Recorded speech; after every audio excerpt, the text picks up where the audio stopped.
en un mundo sumergido en la oscuridad, sin Dios, donde el pecado ha cautivado el entendimiento, donde muchos viven en tinieblas y la mentira se ha convertido en su realidad. La palabra de Dios trae a nuestras vidas luz y verdad.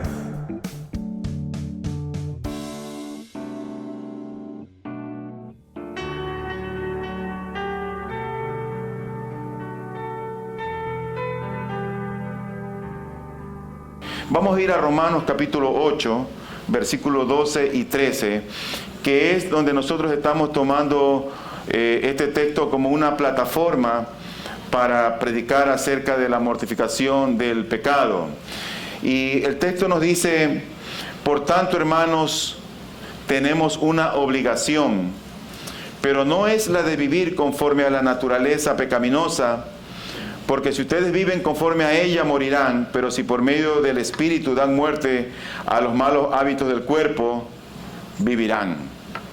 ¿Y cómo es posible que alguien, después de estar acudiendo a la iglesia por 5, 10, 15 o 20 años, siga siendo la misma persona desde el inicio?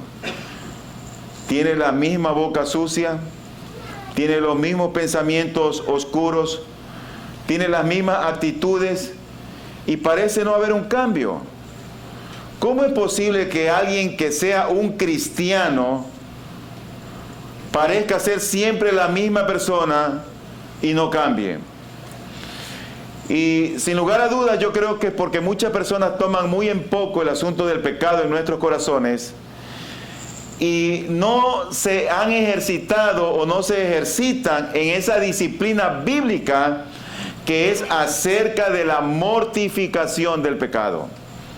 La Biblia dice: el que robaba ya no robe, o que hurtaba ya no hurte, sino trabaje con sus manos y comparte con aquel que tiene necesidad. O sea que debemos dejar de hacer algo para hacer algo que Dios nos manda hacer. Dios nos manda también el que mentía, que ya no mienta, o que no salgan palabras sucias de nuestros labios, sino que dice que nosotros hablemos con cánticos, con salmos, con himnos o con palabras espirituales. El asunto es que Dios nos dice en su palabra que tenemos una obligación. Hay un deber del creyente. Y ese deber del creyente no es de vivir conforme a nuestra naturaleza pecaminosa. La naturaleza pecaminosa también en otros textos se la conoce como la carne. O también puede ser la concupiscencia. O puede ser también llamada el viejo hombre. Lo cierto es que cualquier nombre que se adapte, Pablo le llama el remanente de pecado que está en nosotros. Y a pesar de que hemos sido lavados por la sangre de Cristo, a pesar de que hemos sido perdonados por el Señor, Pablo decía: el mal que no quiero hacer, ese hago.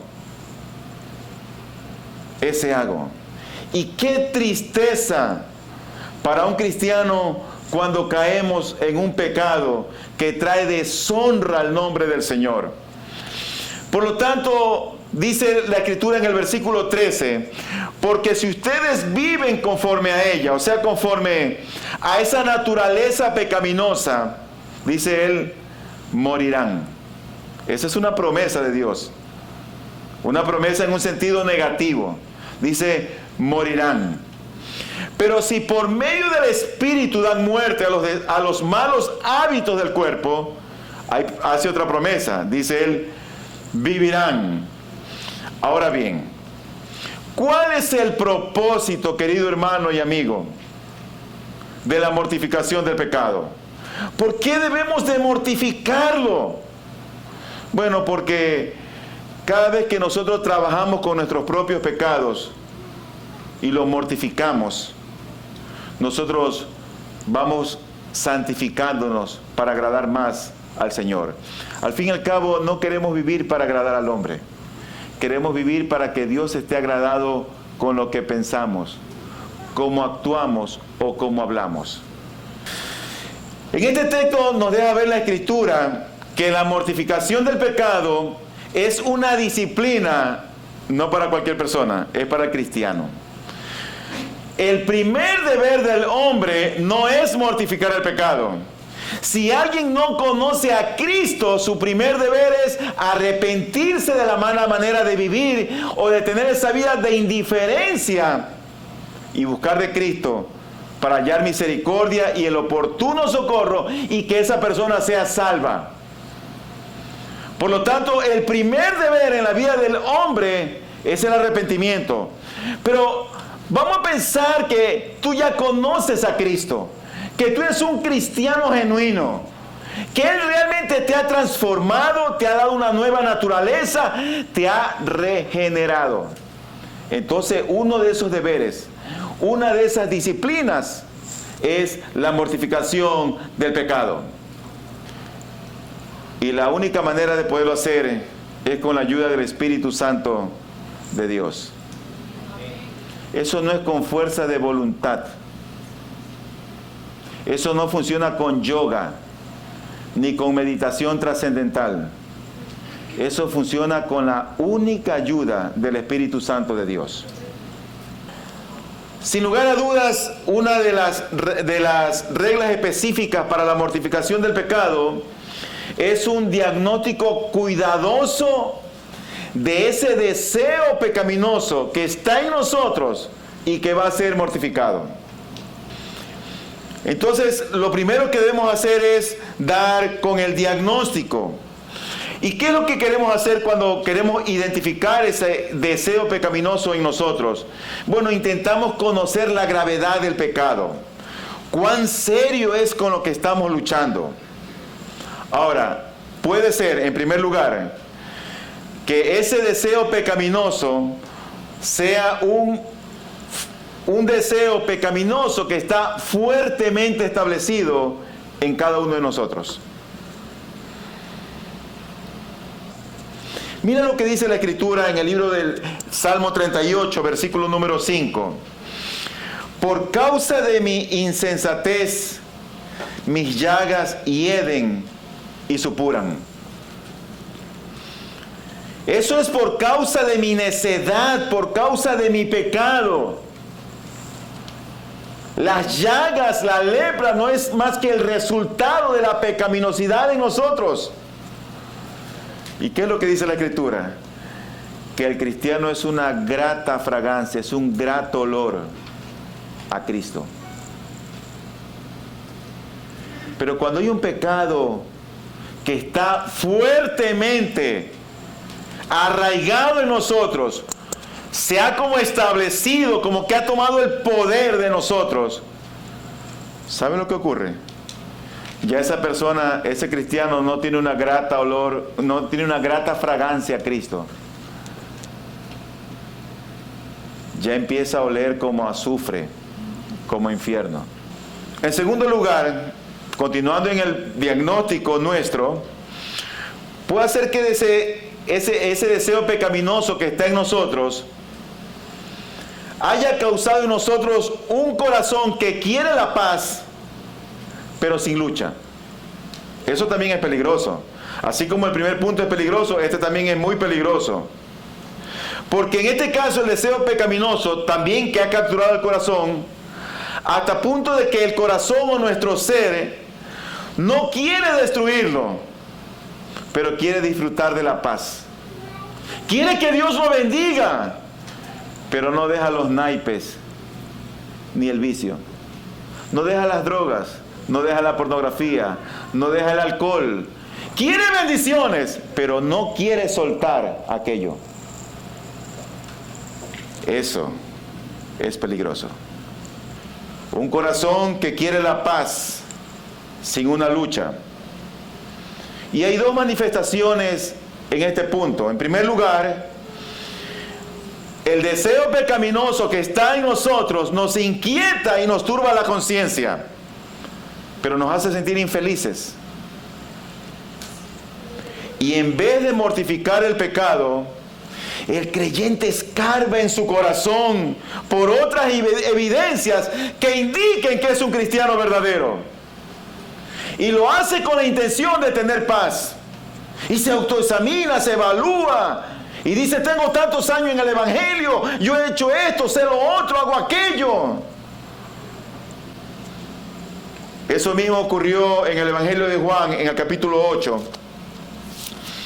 En el versículo número 31, Jesús se dirigió entonces a los judíos que habían creído en Él y les dijo, si se mantienen fieles a mis enseñanzas, serán realmente mis discípulos y conocerán la verdad y la verdad los hará libres. Y oye lo que ellos dijeron. El Señor nos está hablando, les está inquietando las conciencias y miren lo que ellos se apoyan. Ellos dicen, nosotros somos descendientes de Abraham, le contestaron, y nunca hemos sido esclavos de nadie. ¿Cómo puede decir que seremos liberados? Así hay mucha gente que está muchas veces en las iglesias. La palabra de Dios lo inquieta y buscan y escarban. No, yo hago buenas obras. No, es que yo soy el que canto en la iglesia. Y sacan una serie de cosas para demostrar que son cristianos, pero no mortifican su pecado. Pero por otro lado también, cuando ese corazón está inquieto y no quiere luchar, puede hacer que el deseo pecaminoso también inquieta tu conciencia y se siente infeliz. Y ahora, ¿qué es lo que hace? El creyente busca remover la angustia de su alma. ¿Sabes qué? Apelando a la gracia y a la misericordia de Dios. Ten misericordia de mí, Dios. Tú eres bueno. Pero no quieren tratar con su pecado. Eso es peligroso. Dice la Escritura en 2 de Reyes capítulo 5, versículo 18, y cuando mi señor el rey vaya a adorar en el templo de Rimón, él tenía un rey, y se apoya en mi brazo, decía Naamán, y yo me vea obligado a inclinarme allí, oye lo que él decía, desde ahora ruego al Señor que me perdone por inclinarme en ese templo. ¿A qué estaba él apelando? A la misericordia de Dios. Señor, voy a hacer esto, pero ten misericordia de mí. Señor, ten misericordia de mí, tú eres bueno. Pero él no estaba trabajando con su pecado. Y así vivimos muchos de nosotros. ¿Sabes que el apóstol Pablo era un hombre perverso, malo, cruel?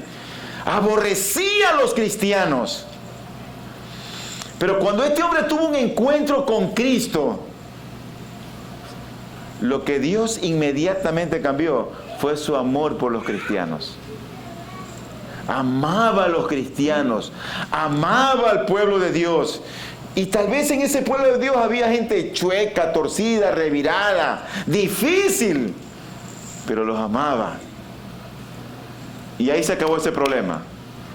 Pero en la vida cristiana él tuvo otro problema, que le fue revelado después, y era su orgullo. Su orgullo. Y como Dios conocía a este hombre, dice la Escritura que le dio un aguijón para que no se eleve demasiado y no piense de él mismo más allá de lo que debía de pensar. Que piense de él con cordura. Y ocurre que el apóstol Pablo le fue a este aguijón que lo bofeteaba continuamente y constantemente. Y él le pidió al Señor que le quitara aquello. Y el Señor le dijo, bástate mi gracia. Un tercer diagnóstico es cuando hay un deseo pecaminoso que tiene éxito frecuentemente. Constantemente. Chuzo, otra vez. Ay, otra vez. Y parece que frecuentemente se cae en lo mismo, en lo mismo, en lo mismo, en lo mismo. Probablemente no estás trabajando con ese pecado en tu vida. Cuando un deseo pecaminoso tiene éxito frecuentemente en obtener el consentimiento de la voluntad para hacer lo que quiere, Ese es otro síntoma peligrosísimo en la vida del cristiano. Y déjame decirte que eso puede ocurrir en la vida de un cristiano genuino. Porque a veces puede ocurrir en la vida de una persona que viene a la iglesia y cae en lo mismo y vuelve en lo mismo, pero tal vez no es cristiano. Esa persona tal vez no es cristiana. Cree que es cristiana, pero no ha visto la realidad de su alma.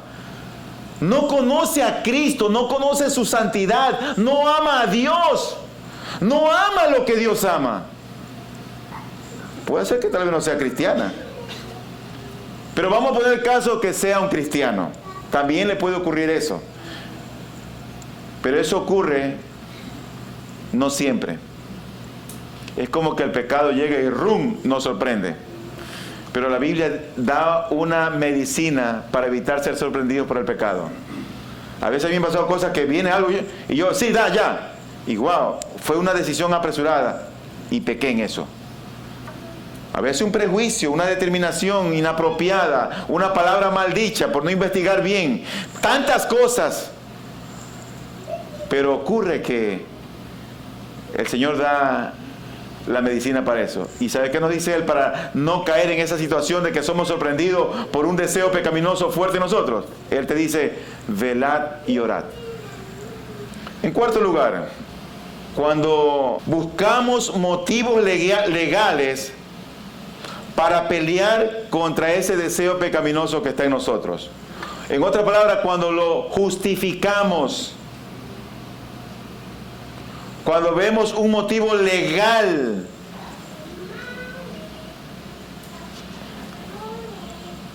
Cuando el único motivo de mortificar el pecado es el temor a las consecuencias, este es un síntoma muy peligroso de una condición espiritual no saludable.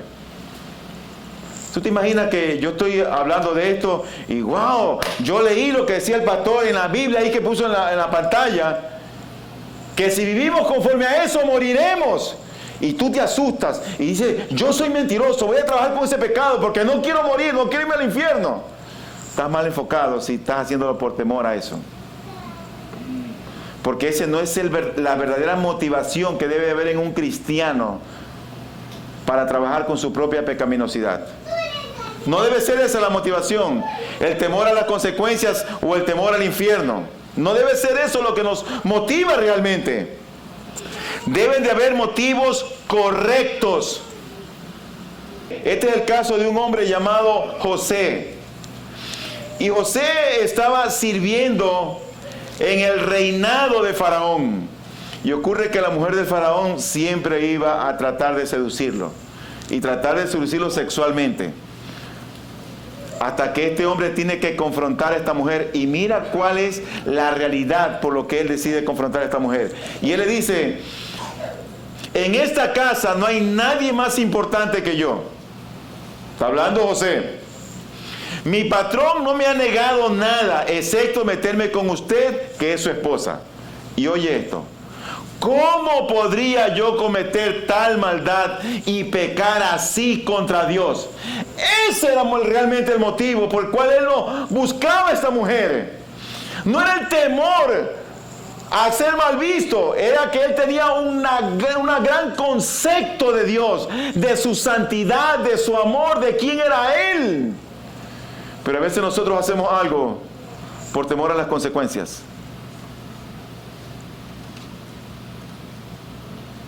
Pero nosotros debemos de mortificar nuestros pecados por amor a Cristo. Por amor a Él. Porque le amamos. Porque sabemos lo que Él ha hecho por nosotros. No por otra cosa.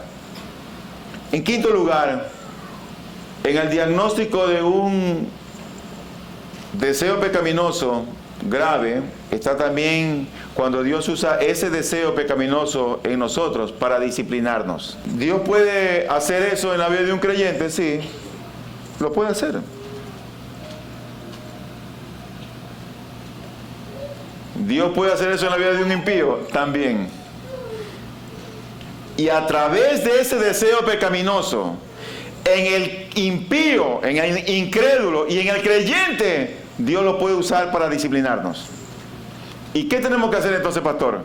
Bueno, examinar nuestros corazones. Examinarnos a nosotros mismos. No hay otra manera. Examínate. No examines a tu vecino. No examines al que está frente tuyo.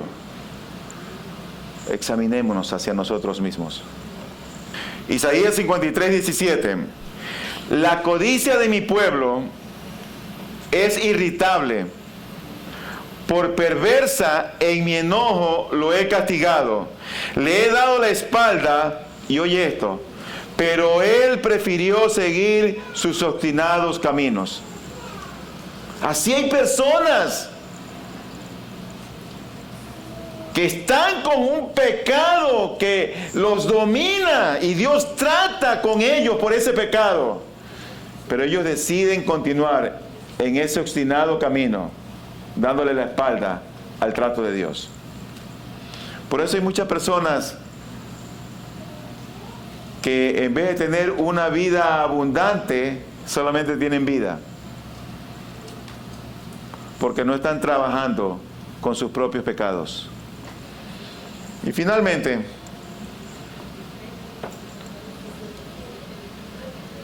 en cuanto al diagnóstico del pecado,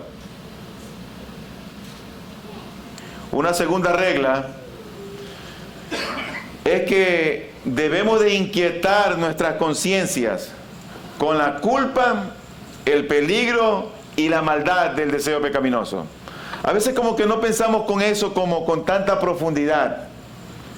Y somos como muy livianitos en tratar a veces, por decirte algo, con la murmuración.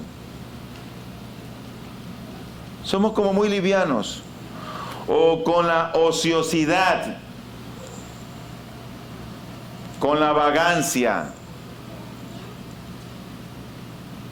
o con la falta de sometimiento. Somos como muy livianos. Pero uno debe de pensar en la culpabilidad, el peligro y la maldad de ese deseo pecaminoso que está en nosotros. En Proverbios 7:7 dice la Biblia: me puse a ver a los inexpertos y entre los jóvenes observé a uno de ellos falto de juicio. A este joven, ¿qué le faltó? Le faltó juicio, le faltó entendimiento. ¿Qué era lo que le faltaba? Bueno, él no sabía que cediendo a sus propios deseos pecaminosos o a su propia concupiscencia, ¿sabe lo que le iba a costar eso? La vida. Su propia vida le iba a costar. Él no consideró la culpa del pecado en que se estaba involucrando. Porque el pecado no mortificado normalmente produce una enfermedad en la vida de un creyente. Su testimonio casi nunca es usado ni bendecido por Dios. Y hay muchos creyentes que permiten que los deseos pecaminosos que destruyen el alma vivan en sus corazones. Estos, como los gusanos, comen las raíces de su obediencia, la corrompen y la debilitan día tras día. Todas las gracias espirituales, todos los medios por los cuales las gracias que Dios nos ha dado para fortalecernos y darnos una vida abundante pueden ser ejercitadas y mejoradas. Pero sin embargo, cuando el pecado no mortificado está en nosotros, son impedidas por este. Entonces tú ves que una persona que debería ser usado por el Señor está en la iglesia, tiene 4, 5, 6, 7, 10 años y sigue siendo un cristiano de bancas.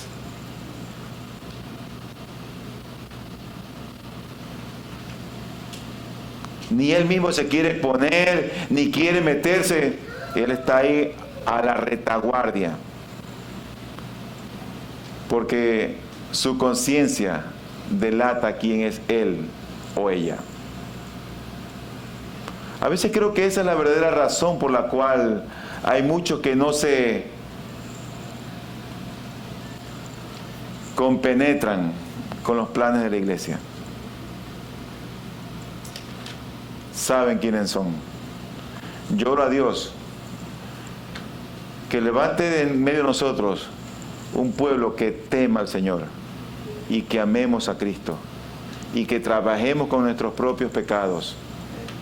Y que mi hermano, a ti no te dé vergüenza, mi hermana, que a ti no te dé vergüenza buscar a un hermano o una hermana madura y decirle: mi hermano, tengo este problema, quiero que me ayudes, quiero que ores por mí, ¿qué me puedes aconsejar? Que no te dé vergüenza, que no tengas temor, porque para eso estamos los siervos de Dios, para guiar a un rebaño, para cuidarlo, para orientarlo, para que Dios se agrade de nuestras vidas. Ora a Dios que Él levante un pueblo santo en medio nuestro, temeroso de Dios, a fin de que el nombre de Él sea reconocido, glorificado y exaltado. Que no brille nuestro testimonio, eso es secundario, pero que otros vean a Cristo en nosotros es lo que queremos. Luz y Verdad llega hasta usted gracias al compromiso y trabajo de personas e instituciones por la causa del Evangelio. Para obtener más información sobre nuestro ministerio y el trabajo que realizamos, ingrese a nuestra página web www.ibpg.es. Deseamos que este mensaje de la palabra de Dios traiga a su vida luz y verdad.